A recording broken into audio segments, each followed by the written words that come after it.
Hoy vamos a tener un conversatorio. Necesito que puedas abrir un poco más tus ojos y que entiendas algunos conceptos básicos de la educación financiera. En lo primordial, te voy a hablar de lo que es el dinero y cómo nosotros hace 10 años atrás, con $10 comprábamos más productos de los que hoy podemos comprar. ¿Qué pasa? Que en 1971, en Estados Unidos, existía un presidente. Su nombre era Richard Nixon. Y algo que ustedes tienen que saber es que antiguamente el dinero físico, en este caso vamos a poner de ejemplo el dólar estaba respaldado por un patrón que era oro. ¿Qué quiere decir con eso? Que el oro le daba valor al billete, al papel. ¿Qué pasa? Que en 1971 este querido presidente Richard Nixon le quitó el valor al papel y le sacó el respaldo del oro. ¿Qué pasa? Que en ese momento, cuando Richard Nixon hizo eso, el dinero pasó a ser del gobierno. ¿Y qué pasa? Que el gobierno, y esto es algo que tú tienes que entender y tienes que saber, es que el gobierno es el encargado de imprimir constantemente dinero. ¿Y qué pasa con tu dinero que tú tienes en tu bolsillo a medida que el banco más imprime e imprime? Obviamente el dinero que tú tienes pierde valor. Entonces acá yo quiero que puedas crear un poco de conciencia, entiendas un poco de educación financiera. Estos son conceptos muy básicos que necesitas saber. Es que antiguamente nosotros con $10 comprábamos muchísimo. ¿Qué pasa? Que cuando pasó el tema que le quitaron el valor al dólar, todo empezó a cambiar. Empezó a haber una inflación increíble y los productos también empezaron a subir. Pero ¿qué pasa? Que acá es lo que tú tienes que entender. Si tú hoy día vas a un banco a pedir un crédito, porque muchas personas hoy día sueñan con su casa, sueñan con tener ese vehículo, sueñan con a lo mejor tener su casa hermosa. ¿Qué pasa? Que para hacer eso van a un banco para pedir un crédito hipotecario para poder tener su sueño, que es su casa. La gente normalmente no sabe que cuando uno pide un crédito que no tiene el sustento para poder pagar una casa al contado y pide ese crédito, se puso directamente una soga al cuello. ¿Por qué razón?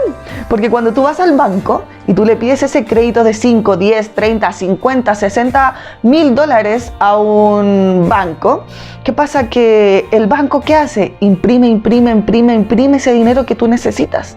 Pero tú te pones esa soga en el cuello y después tienes que ir pagando constantemente. Y no terminas pagando exactamente el monto que tú pediste. Terminas pagando muchísimo más y te haces esclavo del banco. ¿Qué pasa? Que como el banco es el encargado de imprimir, ese dinero que tú pidiste en un momento tenía un valor, pero a medida que pasan los años tendrá otro valor. ¿Ya? Entonces, algo que tú tienes que entender, y es un concepto básico de educación financiera, normalmente los ricos se hacen más ricos mediante los que son de clase media, y los pobres se hacen más pobres. Y acá es algo que tienes que reflexionar con respecto al dinero. Si tú, por ejemplo, trabajas 65 años en una empresa, en esa empresa, durante todo ese periodo que tú trabajaste, te hicieron descuentos previsionales para tu salud, ¿cierto? En un fondo de pensión para ahorro. ¿Qué pasa? Que tú estuviste 65 años, o 45 años, o 30 años, los años que hayas trabajado en una empresa, te hicieron ese descuento, diciéndote a ti, programándote en tu mente, que tú realmente ese dinero lo ibas a recibir cuando tú te jubilaras. ¿Qué pasa? Que como el dinero cada vez pierde más valor, porque el banco cada vez imprime más, ese dinero que tú en un momento ahorraste en tu fondo de pensión, cuando te jubiles no será el mismo dinero. Entonces acá las únicas personas que se van a hacer ricos son los ricos, ¿ya? Porque entienden este juego financiero, entienden lo que realmente es la educación financiera y cómo pueden hacer diferentes estrategias. Obviamente las personas que no entienden salen 100% jodidas.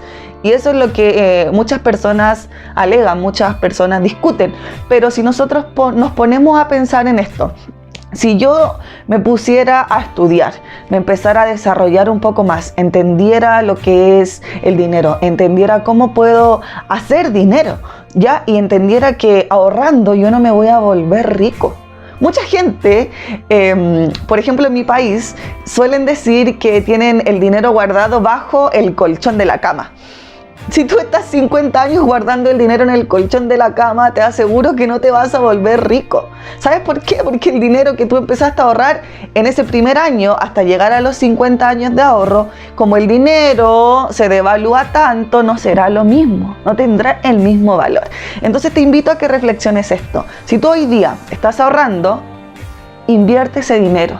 Haz que ese dinero se multiplique. Y algo que he aprendido de los libros de educación financiera, y en especial del libro Padre Rico, Padre Pobre, es que nos muestra que uno tiene que saber invertir en activos, porque los activos son los que te meten dinero en el bolsillo, en cambio los pasivos son los que te sacan dinero del bolsillo, pero mucha gente no entiende eso. Así es que te invito a que puedas aprender un poco más de educación financiera, que puedas concientizar con respecto a lo que te acabo de comentar y que empieces a hacer otras cosas distintas. Así es que te recomiendo un libro importantísimo, que fue cuando yo recién empecé a aprender un poquito de finanzas, es como el colegio de la educación financiera. Es el libro Padre Rico, Padre Pobre. Posterior a eso hay muchos libros de finanzas que te van a hacer muy bien, pero como para iniciar, empieza con ese, ¿ya?